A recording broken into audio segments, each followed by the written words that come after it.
Γεια σας, είμαι η Ράνια από Θεσσαλονίκη και σήμερα θα σας δείξω ένα μικρό βίντεο για αρχάριους όπου βήμα-βήμα θα μπορούν να δουν πώς θα αλλάξουν ένα μικρό τραπεζάκι βοηθητικό που σίγουρα όλοι έχουμε στο σπίτι μας και μπορεί να θέλουμε να το αλλάξουμε ή ακόμα και κάποιο μικρό έπιπλο. Καλώς ήρθατε στο κανάλι μου και στο χώρο μου Ραλού Vintage. Πάμε να ξεκινήσουμε λοιπόν για το πώς θα μεταμορφώσουμε αυτό το μικρό τραπεζάκι.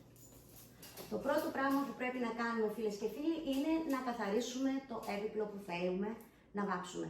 Πρέπει να είναι πάρα πολύ καθαρή επιφάνεια.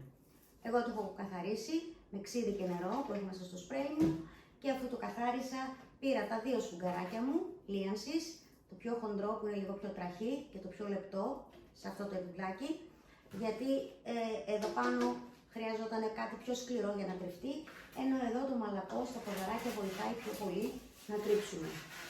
Έτσι λοιπόν, αφού θα τρίψω το επιπλάκι μου, μετά θα πάρω το θεματολόγιο και θα αποφασίσω το χρώμα που θέλω.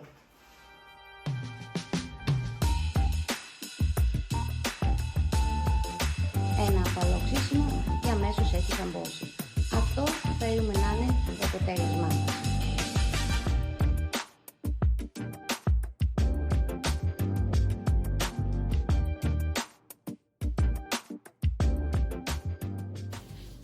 Ήρθε η ώρα για το βάψιμο. Πριν ξεκινήσετε όμως, με γυμνά χέρια, χαϊδέψτε όλο το επιπλάκι σας και δέστε ότι παντού η επιφάνειά του έχει λιάνει και ότι δεν έχει σημεία που να γραντουνάει ή χτυπήματα που ίσως δεν το περάσαμε με το σφουγγαράκι λίανσης.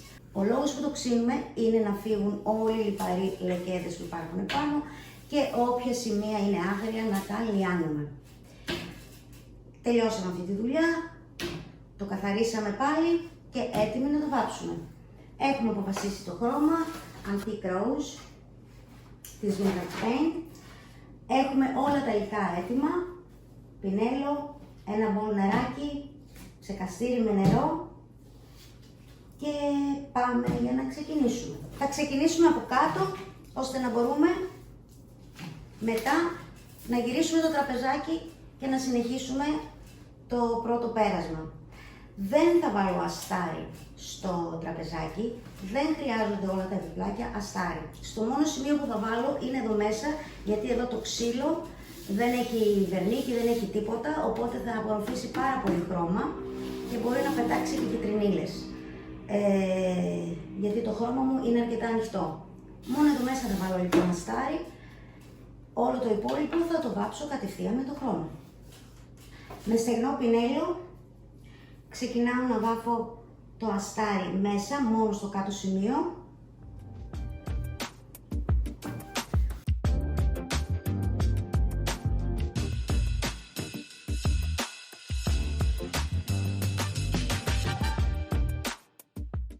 Το αστάρι που χρησιμοποίησα είναι το Stain Blocker της Vintage Paint. Έχει την ιδιότητα να δεσμεύει τις κυτρινίλες και τα λίπη που μπορεί να έχει το έπιπλο και να μας πετάξει επάνω, ειδικά σε ένα χρώμα που θα βάλουμε που θα είναι ανοιχτό.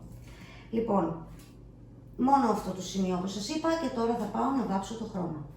Ανακατεύω πάντα το χρώμα γιατί μπορεί να έχει μείνει αρκετό χρώμα κάτω στο τενεκεδάκι μου και επάνω να υπάρχει υγρασία, σαλαδάκι.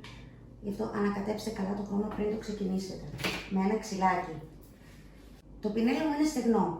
Για τα μικρά σημεία δεν χρειάζομαι πάρα πολύ χρώμα, ούτε πολύ υγρασία στο πινέλο μου. Γι' αυτό ένας καλός τρόπος για να ελέγχετε την υγρασία είναι να ψεκάζετε το πινέλο σας. Έτσι δεν θα υπάρχει πάρα πολύ υγρασία σε αυτό. Βλέπετε. Πάρτε λίγο χρώμα. Όπα. Πάρτε λίγο χρώμα και ξεκινήστε.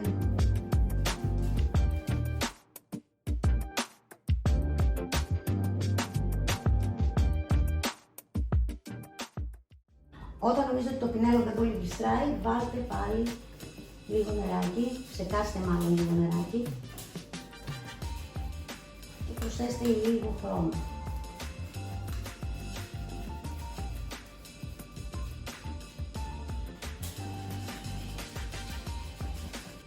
Προσθέτω κάθε φορά λίγο χρώμα, γιατί είναι μικρή η επιφάνεια.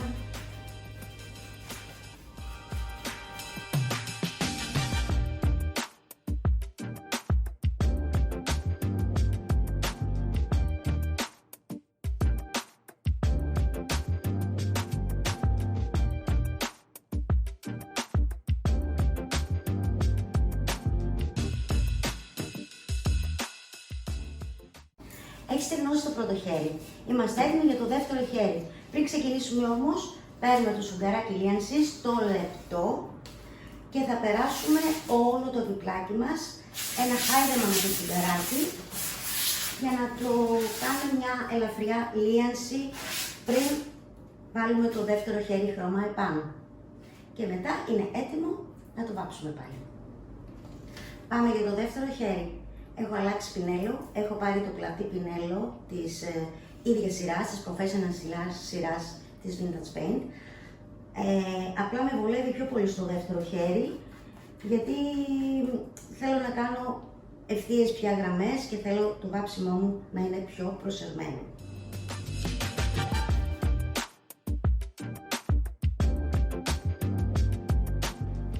Να σας πω ότι και με τον ίδιο τρόπο που βάψαμε το πρώτο χέρι, βάφουμε και το δεύτερο χέρι. Εγώ, όπως σας είπα, άλλαξα πινέλο, με βολεύει περισσότερο και πάλι ψεκάζω, δεν χρειάζομαι πάρα πολύ υγρασία, όμως στο δεύτερο χέρι χρειάζομαι λίγο περισσότερο χρώμα.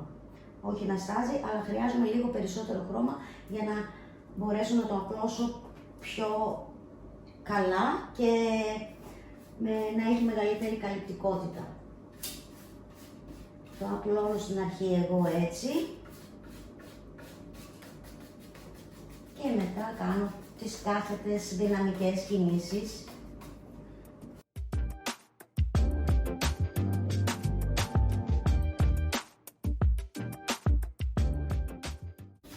Προσέχουμε από όλα τα σημεία να βάψουμε, να μην μας ξεφύγει κανένα σημείο.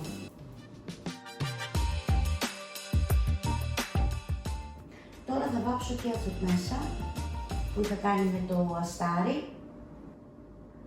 Πάμε για το καπάκι. Παίρνω αρκετό χρώμα σε σχέση με αυτό που παίρναμε στο πρώτο χέρι. Και φυσικά, όπως είπαμε, στην μεγάλη επιφάνεια παίρνουμε λίγο παραπάνω χρώμα από ό,τι χρειαζόταν σε μια μικρή στρόγγυλη επιφάνεια.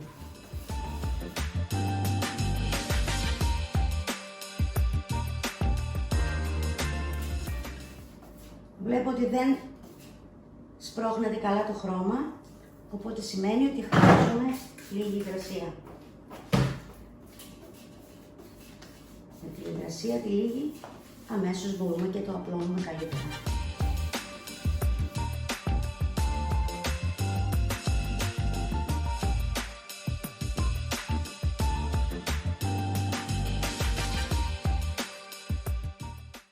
Στο τέλος για φινίρισμα πάντα κάνω αυτό το τελικό χάιδεμα που λέω και εγώ στην επιφάνειά μου.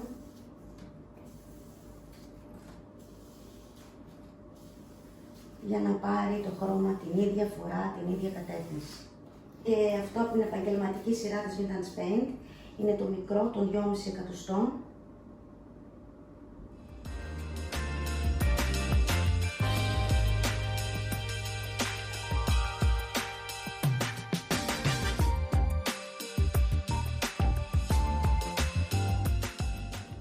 Τσεκάρουμε όλα τα σημεία να βαφτούν.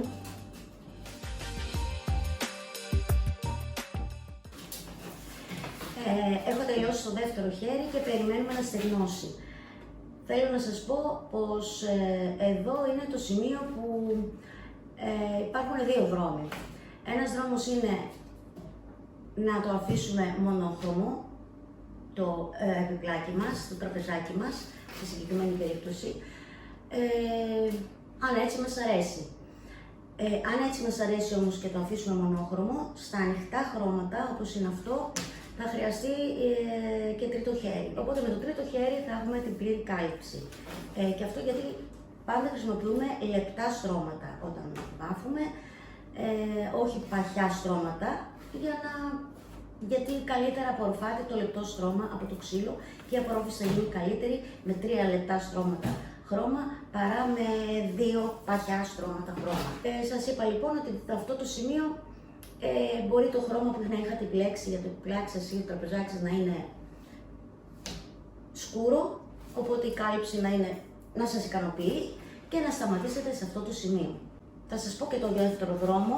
Ο δεύτερος δρόμος λοιπόν είναι, αν δεν θέλουμε ένα μονόχρωμο τραπεζάκι και επιπλάκι, να σκεφτούμε τι μπορούμε να κάνουμε.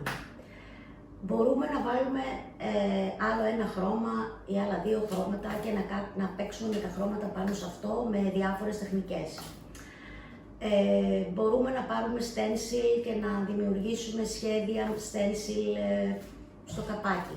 Μπορούμε να πάρουμε χαλκομανίες και να βάλουμε χαλκομανίες και να το στολίσουμε. Αν σταματήσετε σε αυτό το σημείο που θα έχετε ένα μονόχρωμο επιπλάκι, τότε θα πρέπει να συνεχίσετε με το κλείδωμα του χρώματος. Το κλείδωμα του χρώματος γίνεται ή με διάφανο κερί ή με βερνίκι νερού. Η επιλογή θα γίνει ανάλογα με τη χρηστικότητα που έχει το επιπλάκι σας. Αν είναι ένα τραπέζι που χρησιμοποιείται πολύ και μπορεί να χτυπιέται πολύ περισσότερο από ένα άλλο έπιπλο, τότε καλύτερα σίγουρα να βάλετε ένα βερνίκι νερού και να περάσετε 2 στρώσεις βερνίκι. Αν το επιπλάκι είναι λιγότερο χρηστικό, δεν ταλαιπωρείται τόσο πολύ, τότε μπορείτε να βάλετε το βερνίκι, το διάφανο, όπου θα το προστατέψει. Λοιπόν, έχω ένα σχέδιο για το δικό μου τραπεζάκι, θα το δείτε στη συνέχεια, μείνετε εδώ μαζί μου, για να δείτε πώς θα συνεχίσουμε. Έχει στεγνώσει και το δεύτερο χρώμα. Αυτό λοιπόν που πρέπει να κάνω είναι τη βάση που δημιούργησα να την κλειδώσω, ώστε να την διασφαλίσω. Ό,τι και να κάνω εδώ πάνω, μετά, αφού θα έχει κλειδωθεί, θα μπορώ να το μετατρέψω, να το αλλάξω, να το διορθώσω πολύ πιο εύκολα από ότι αν δεν ήταν κλειδωμένο.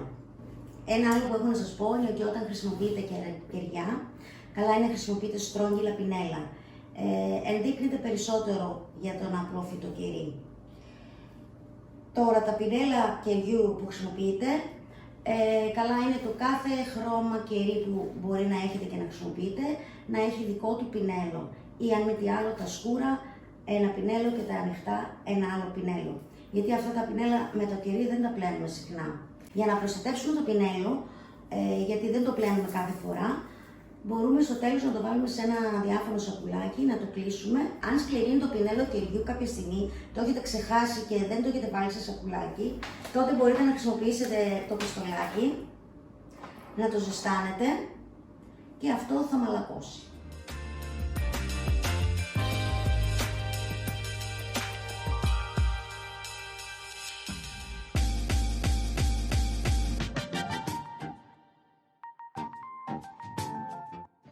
Ξεκινάω το κλείδωμα με το κερί. Το βουτάω λίγο, έτσι. Και το περνάω από παντού. Προσέχω τις γωνίες, προσέχω τις εσοχές, να περάσει από παντού το κερί για να κλειδώσει παντού το χρωμό.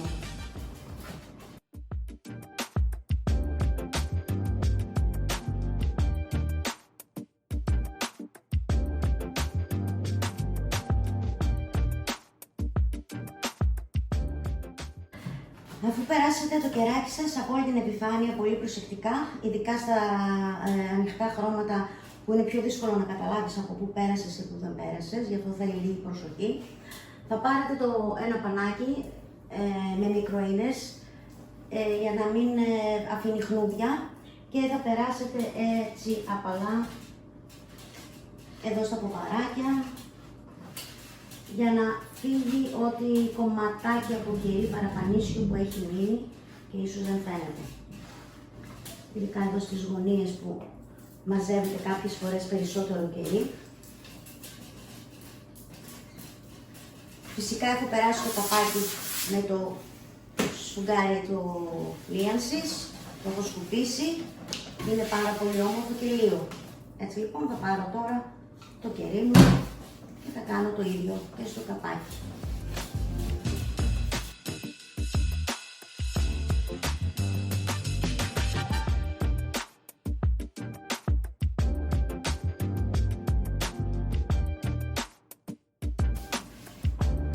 Παίρνω πάλι το πανάκι μου.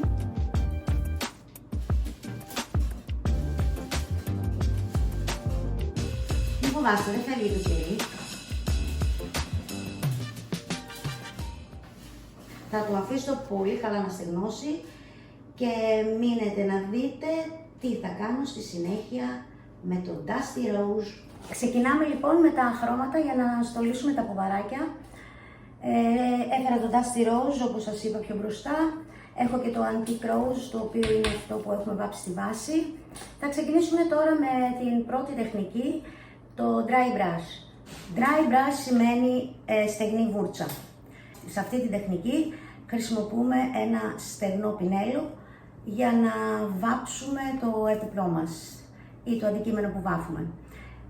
Τώρα αμέσως θα δείτε πώς γίνεται αυτό. Όπως βλέπετε έχω κολλήσει κολλητική ταινία γύρω-γύρω στα σημεία που θέλω, εδώ και εδώ, για να μην επηρεαστεί, γιατί συνέχεια θα βάψουμε και εδώ. Και τα έχω ήδη ετοιμάσει, αυτό το έχω βάψει ήδη, το έχω δοκιμάσει και έτσι θα κάνω και τα υπόλοιπα. Θα κάνουμε λοιπόν τη τεχνική Dry Brush στο κάτω εδώ σημείο από το επιπλάκι με το χρώμα Dusty Rose. Χρειαζόμαστε ένα στεγνό πινέλο. Εγώ πήρα το στρόγγυλο πινέλο της Basic σειράς της Vintage Paint. Με βόλεψε, όμως μπορείτε και με πλατή πινέλο, αρκεί να είναι σκληρό, όχι πολύ μαλακό, δεν θέλει μαλακό πινέλο. Και είτε πλατή είτε στρόγγυλο. Βουτάω πολύ λίγο στο χρώμα, παίρνω πολύ λίγο χρώμα στο πινέλο μου. Έχω ένα χαρτί κουζίνας και το βγάλω. Και στη συνέχεια ξεκινάω να κάνω βουτσιές.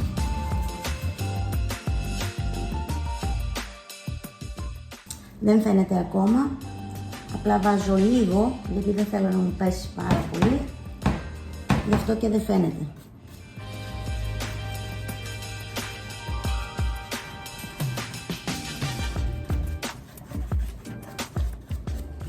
Αν στην αρχή σας πέσει κάπου πολύ, όπως εδώ, πάρτε με το πανάκι, βρέξτε το και θα φύγει.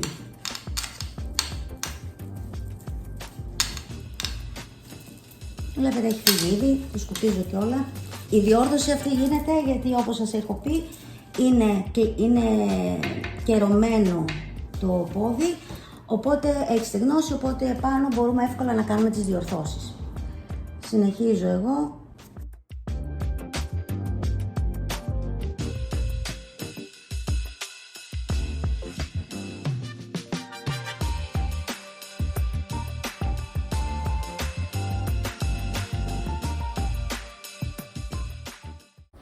Το γύρισα ανάποδα το τραπεζάκι γιατί μάλλον έτσι είναι καλύτερα. Βολεύει καλύτερα.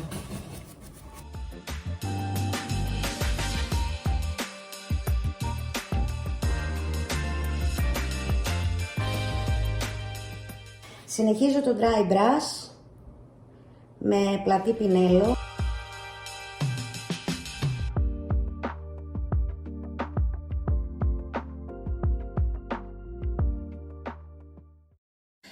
Αν το χρώμα σας έχει στεγνώσει και δεν έχετε προλάβει να κάνετε τις διορθώσεις με το βρεγμένο πανάκι όπως σας έδειξα, υπάρχει ένας άλλος τρόπος για να αφαιρέσουμε χρώμα και να δώσουμε πάλι, να μην χάσει τη μορφή παλαίωσης που θέλαμε να δώσουμε. Κόψτε ένα κομμάτι από το σφουγγαράκι λίανσης και τρίψτε στα σημεία που θέλετε να φύγει το παραπάνω χρώμα και να το κάνετε πιο φθαρμένο.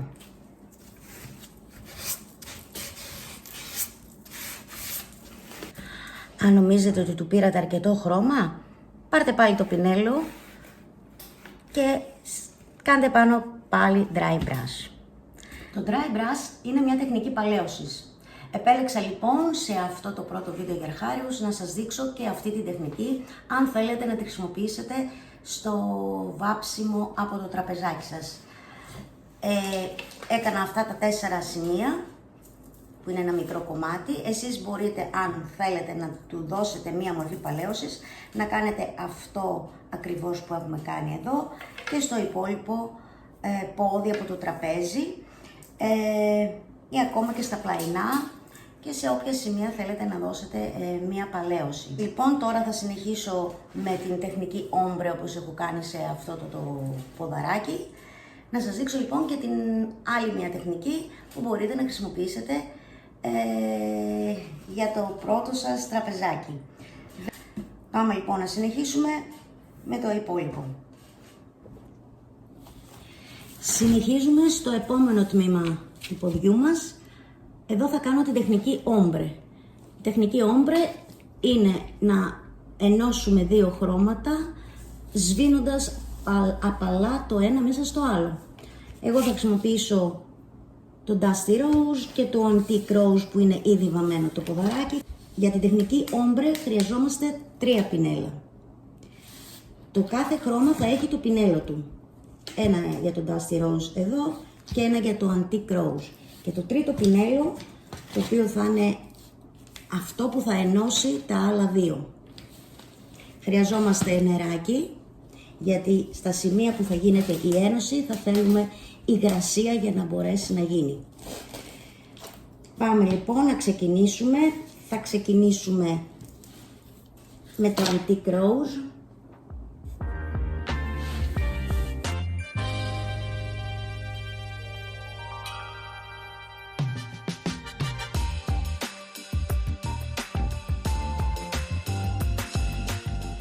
Θα το βάψω περίπου μέχρι τη μέση, εκεί που θέλω να γίνει η ένωση.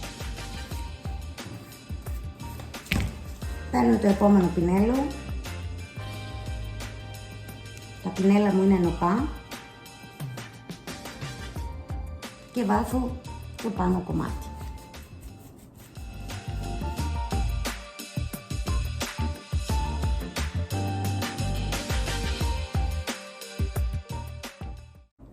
Θα πάρω τώρα το τρίτο πινέλο μου, με αυτό που θα κάνω την ένωση.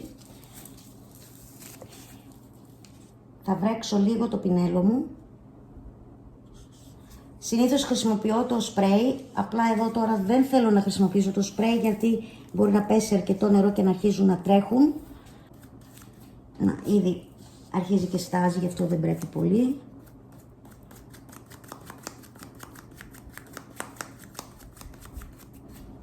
Το πινέλο μου δεν ήταν πολύ στεγνό αυτό που πήρα για την μεσαία, για την ένωση και μου δημιούργησε πρόβλημα με υγρασία πολύ που άρχισε να τρέχει. Γι' αυτό λοιπόν το διόρθωσα, έβαψα πάλι τα 2 σημεία και πήρα ένα καθαρό στεγνό πινέλο όπου λίγο θα βουτήξω στο νερό, πολύ λίγο, για να κάνω την ένωση.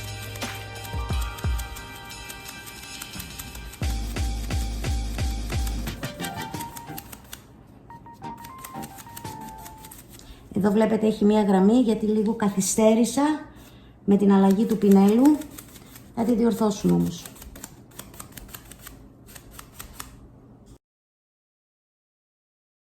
Μπορώ να πάρω ένα υγρό πανάκι για να διορθώσω αυτή την γραμμή που έγινε στην αλλαγή του πινέλου.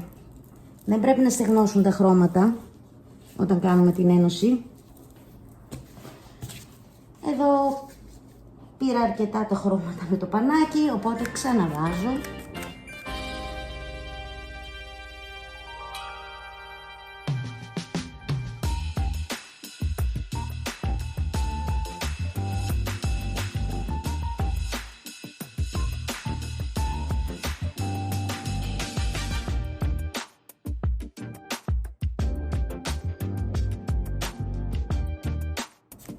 Κάνω ένα αρκετό κομμάτι με τα 2 χρώματα.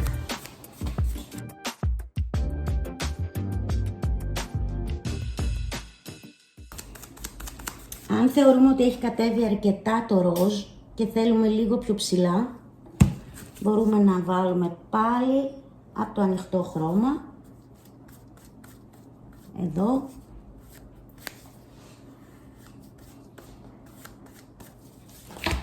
ώστε να το ανεβάσουμε.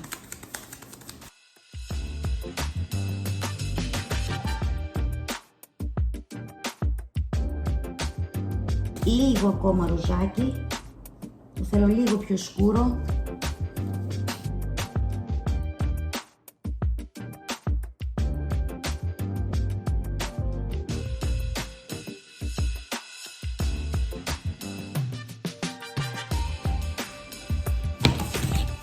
Και το πινέλο που ενώνει. Θα τα αφήσω να στεγνώσει και για να φανεί πιο ωραίο θα ξανακάνω τη διαδικασία την ίδια πάνω στο ποδαράκι. Αφού τελείωσαν τα πόδια, έκανα και το δεύτερο χέρι στο επάνω κομμάτι, γιατί όπως σας είπα χρειάζεται και δεύτερο χέρι για να τονίσει πολύ καλύτερα το χρώμα όπως το έχουμε ενώσει. Θα κοιτάξουμε τώρα κάποιες λεπτομέρειες που μπορεί από τα αυτοκόλλητα που είχαμε βάλει να μην έχουν βαφτεί, όπως εδώ. Παίρνουμε λοιπόν μικρά πινελάκια, έχω εγώ αυτά τα πάρα πολύ όμορφα και χρήσιμα μικρά πινελάκια και θα κάνω λίγο dry brush και εδώ.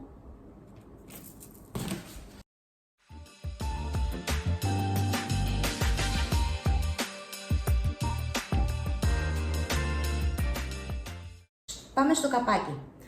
Το καπάκι μου θέλω να του δώσω λίγο τόνο ακόμα ροζ. Το Antique Rose είναι πάρα πολύ ανοιχτό ροζ, όπως έχουμε βάψει όλη τη βάση. Θέλω και εδώ πάνω να έχω έναν τόνο ροζ παραπάνω. Εδώ όμως θα κάνω μια άλλη τεχνική, την τεχνική wash. Αρχικά θα ξεκινήσω με το Faded Rose, που είναι ένα απαλό ροζάκι, πολύ πιο απαλό από το Dusty Rose που έχουμε κάνει τα ποδαράκια. Με αυτό λοιπόν και την τεχνική wash θα δώσω μια απαλή ροζ απόχρωση επάνω στο καπάκι μου. Πώς γίνεται αυτό? Φτιάχνω ένα μείγμα με πολύ υγρό χρώμα.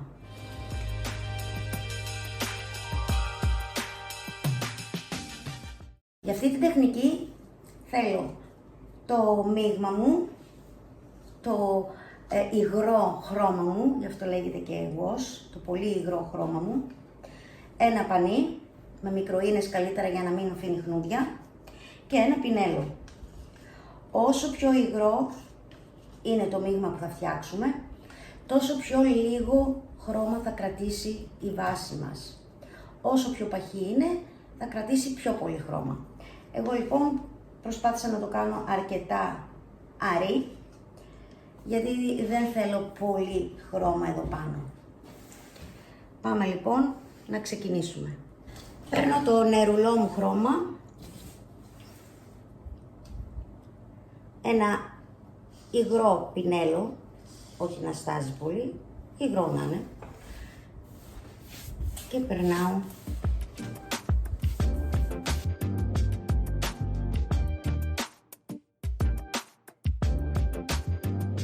θέλω λίγο πιο ανοιχτό. Αυτό θα ψεκάσω λίγο ακόμα νερό.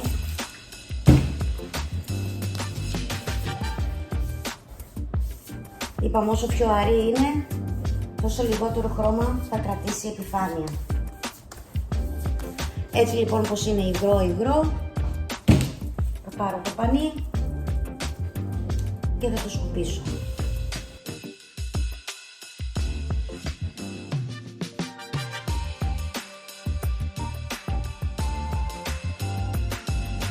Θα πάρω κι άλλο.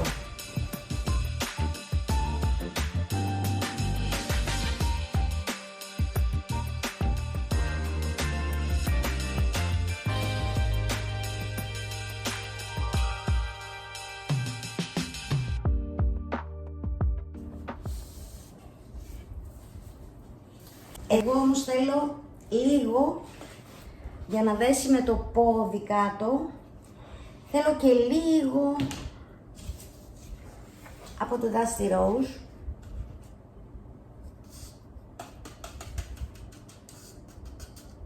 Και έτσι θα κάνω λίγα κομμάτια με το Dusty Rose.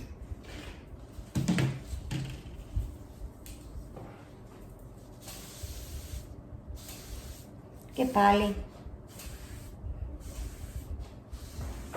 θα κάνω το ίδιο.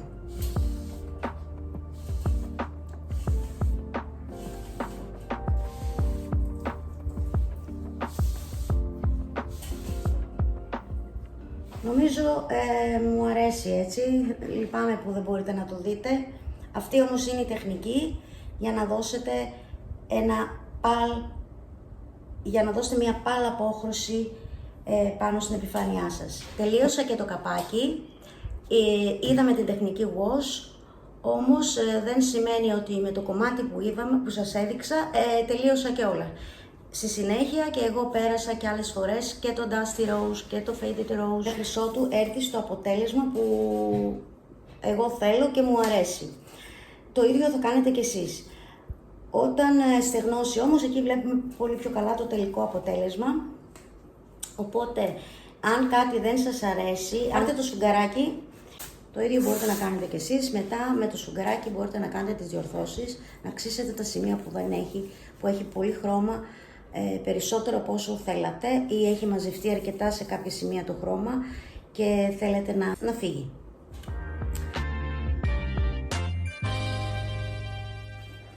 Εδώ στο πλάι αποφάσισα να κάνω λίγο wash με το Dusty Rose.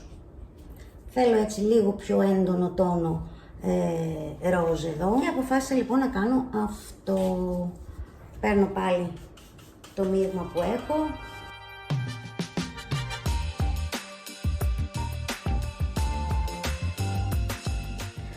Αφού το έβαψα λοιπόν, θα πάρω ένα πολύ λεπτό πανάκι.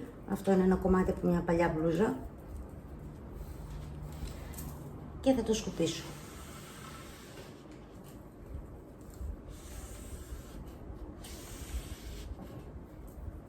Εδώ στα μέσα σημεία.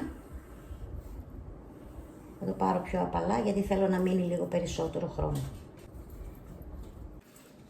Έτσι λοιπόν θα έχω έναν απαλό τόνο ροζ και εδώ. Αν θέλω να αφήνετε πιο πολύ το ροζ εδώ, δεν το σκουπίζω τόσο πολύ. Αν θέλω λιγότερο, το σκουπίζω. Ανάλογα με το πόσο θέλω, σκουπίζω το χρώμα και βγάζω αυτό που περισσεύει. Έχω στολίσει το καπάκι επάνω με τα πολύ όμορφα αυτά τριανταφυλάκια. Είναι χαλκομανίες transfer της Redesign with Prima και είναι τα Delicate Roses. Αφού λοιπόν έκανα τη χαλκομανία, δεν σας την έδειξα γιατί την έχω δείξει σε άλλο βίντεο πώς βάζουμε χαλκομανία στο έδιπλο. Στο πρώτο βίντεο με την καρέκλα μου που είναι και πάλι η Αρχάριους. Και σε άλλο βίντεο έχω πάλι δείξει, μπορείτε να ανατρέξετε εκεί να δείτε πώς βάζουμε τη χαλκομανία. Και τώρα θα το κερώσω. Να σας πω ότι πριν βάλω τη χαλκομανία δεν έβαλα κερί, δεν έβαλα βαρνίκι. Καλύτερα να βάλετε πρώτα τις χαλκομανίες αν τις χρησιμοποιήσετε και μετά να το κλειδώσετε. Αν πάλι έχετε βάλει κερί και το έχετε κλειδώσει ή βερνίκι και θέλετε να βάλετε από πάνω τις χαλκομανίες, καλά θα είναι να έχει στεγνώσει πάρα πολύ καλά για να μπορέσουν να κολλήσουν εξίσου καλά. Το καλύτερο όμως, το επιθυμητό είναι να τις βάλουμε πριν κερώσουμε την επιφάνεια. Παίρνω λοιπόν το κερί μου πάλι, το διάφανο κερί της Vintage Pen και θα το κερώσω και έτσι θα κλειδώσουμε το χρώμα και τη χαλκομανία.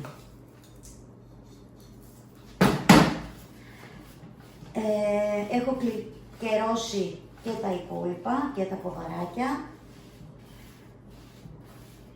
Αυτό ήταν το τελευταίο σημείο που έπρεπε να κλειδώσω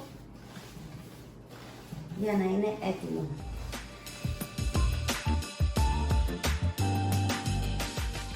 Τελειώσαμε λοιπόν, τελείωσε το μάθημα για το πώς να βάψουμε το τραπεζάκι μας.